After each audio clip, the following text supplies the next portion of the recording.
Hello, வாழ்க வளமுடன். இன்றைக்கி என்ன பண்ணியிருக்கேன் பார்த்தீங்கன்னா, ஒரு சூப்பரான ராகி புட்டு பண்ணியிருக்கேன் கொட்டாங்குச்சியிலேயே வச்சு.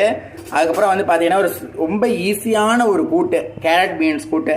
கொஞ்சோண்டு ஒரு டீஸ்பூன் தேங்காய் எண்ணெய் விட்டு அதில் பட்டை, கிராம்பு, ஏலக்காய் மட்டும் தாளிச்சுண்டு, கொஞ்சம் பூண்டு, கொஞ்சம் பச்சை மிளகாவையும் தாளிச்சுட்டு, வெங்காயத்தை போட்டு நல்லா வதக்கிட்டு, அதோட தக்காளியை வந்து ஒரு 7-8 தக்காளியை வந்து தோல் எடுத்து அரைச்சி சாறு எடுத்து பிழிஞ்சு அதை கிரேவி மாதிரி நல்லா கொதிக்க விட்டுட்டு, கேரட்டு பீன்ஸும் முன்னாடி குக்கரில் ஒரு விசிலுக்கு வேக வச்சு வச்சுருந்தேன். அதையும் இதுக்கு கொட்டி கலந்துட்டு, உப்பு, அதுக்கப்புறம் தேங்காய், சோம்பு அரைச்சி ஊற்றினேன்.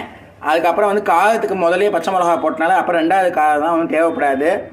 நான் என்ன பண்ணேன், ஒரு 1/2 டீஸ்பூன் வெல்லம் போட்டுட்டேன். கொஞ்சம் திரிப்பாக இருந்தால் புதிக்கும், அவ்வளோதான். ஸோ புட்டுக்கு ஏற்ற இந்த வெஜிடபிள் கறின்னு சொல்லலாம், இல்லை வெங்காயம் தக்காளி போட்டு கேரட் பீன்ஸ் கூட்டுன்னு கூட சொல்லலாம். ஈஸியாக இருக்குது. எப்படி இருக்குது கமெண்ட் பண்ணுங்க. பா.